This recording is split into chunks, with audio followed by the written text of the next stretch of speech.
तो ये golden hour में ब्रेस्ट फीडिंग के अलावा जो बाद में ब्रेस्ट फीडिंग के लिए हैं, तो किन किन बातों का ध्यान रखना चाहिए? देखिए, यहीं से स्टार्ट करते हैं। जैसे हमने बोला कि सब मदर्स को ये लगता है कि मेरे तो दूध आ ही नहीं रहा, पहले दिन आप देख रहे हैं कि नहीं है ही नहीं, तो हम क्या पिलाएं बच्चे को। और ब्रेस्ट फीडिंग के लिए एक ही चीज़ मैं बोलती हूँ कि support is the most important thing. आप मदर को सपोर्ट करिए। ब्रेस्ट फीडिंग कोई रॉकेट साइंस नहीं है, एक बहुत नेचुरल इंस्टिंक्ट है। मिल्क प्यार से आता है, लाड से आता है। बहुत एक्स्ट्रा कुछ नहीं करना हमें उसके लिए। Definitely it is a art to be learn, जिसमें मदर और बेबी जैसे ही बॉर्न होते हैं, सो जैसे ही बेबी बॉर्न होता है मदर भी बॉर्न होती हाँ। है। Yes. So both are at the same stage, same life age है उनकी, तो बोथ आर लर्निंग। तो उसमें अगर मदर को राइट इन्फॉर्मेशन, राइट सपोर्ट मिल जाएगा तो ब्रेस्ट फीडिंग चैलेंजेस बहुत कम हो जाते हैं।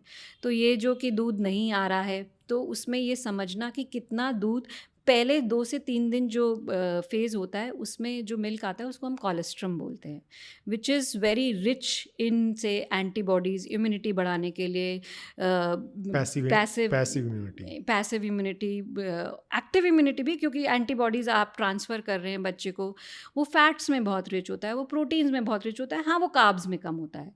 तो it is something like eating a piece of chocolate. Amount में तो कम है लेकिन उसका कैलोरी कंटेंट बहुत ज़्यादा है।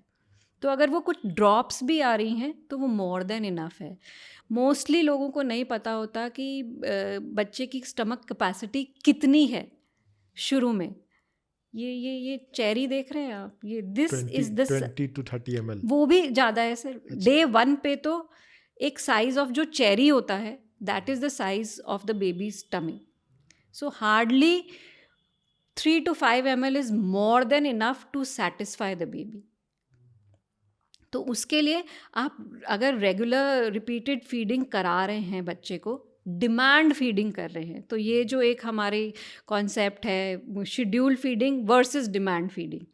क्योंकि मदर के दिमाग में क्या भर दिया जाता है कि जो भी हमारा सपोर्ट सिस्टम है वहाँ से ये इन्फॉर्मेशन आ रही है कि हर 2 घंटे में फ़ीड कराना है, हर 1 घंटे में फ़ीड कराना है, बच्चे को ज़्यादा देर तक सोने नहीं देना है। तो मदर्स इतनी कंफ्यूज हो जाती हैं कि वो रात को अलार्म लगा लगा के उठ के, कि डॉक्टर ने बोला था कि हर 2 घंटे में फ़ीड कराना है इसलिए हम उठ रहे हैं। ना बच्चा सो रहा है, ना आप सो रहे हैं। तो जब बच्चा जब रोए, डिमांड करे, तब आप तब breast so breast breast feeding exactly, कराएँ। सो डिमांड फीडिंग करनी चाहिए। अब वो उसका गैप कितना भी हो सकता है आपका बच्चा 10 मिनट में वापस मांगे, हो सकता है आपका बच्चा 2 घंटे में मांगे, 3 घंटे में मांगे, 4 घंटे में मांगे। So depending on the life of the day, हम नॉर्मली मदर्स को ये एजुकेट भी करते हैं और समझाते हैं कि watch for different signs which tell you कि हाँ मेरे बच्चे का पेट भर रहा है कि नहीं भर रहा है। उसका ईजिएस्ट तरीका ये है कि आप बच्चे को डिमांड फीडिंग करें। तो 8 to 12 feeds in a day. 8 to 12, 12 8 से फीड्स, 10, 8 8 से से अगर 12 12 बार फीड्स 24 घंटे में। 24 घंटे में मोर देन इनफ होती हैं।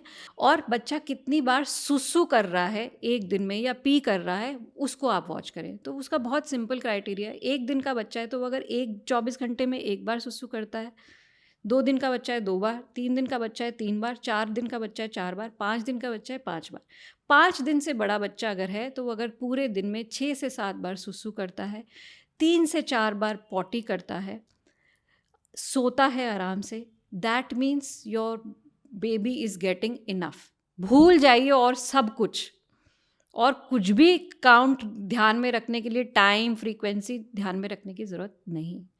सो बच्चे के क्लूज पे जाइए इंस्टेड ऑफ, बच्चा कोई क्लॉक लेके तो आ नहीं रहा है, उसके तो बॉडी में कोई क्लॉक फिक्स नहीं है, तो उसकी बायोलॉजी, उसकी बॉडी उसकी जो बायोलॉजी, डिमांड जो कर रही है। उसकी बायोलॉजी तो आप स्टार्ट, अभी तक जो प्रेगनेंसी में हम अपनी बॉडी को रीड कर रहे थे, अब आप बच्चे को रीड करने लग जाइए, उसको वॉच करिए and trust your self and your baby.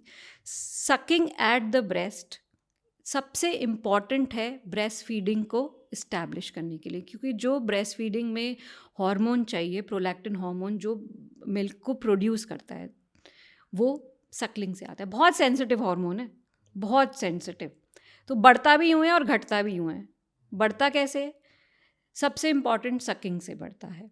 दूसरा, आप कितना पीसफुल हैं, काम हैं, कॉन्फिडेंट हैं, टायर्ड नहीं हैं, स्लीप आपकी प्रॉपर है, आपने खाया प्रॉपर, इन सब चीज़ों से हैप्पी, इन सब चीज़। और गिरता किससे? इसके ऑपोजिट, आप चिंता में हैं, स्ट्रेस में हैं, एंग्जाइटी में हैं, लैक ऑफ स्लीप है, परेशान हो रहे हैं, पेन, फिजिकल पेन है कोई आपको, तो ये प्रोलैक्टिन को कम कर देता है।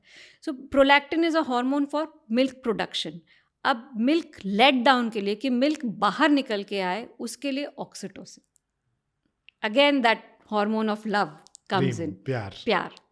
तो जितना आप अपने बच्चे को टच करेंगे, फील करेंगे, स्मेल करेंगे, अपने आप लाड से, प्यार से दूध आए।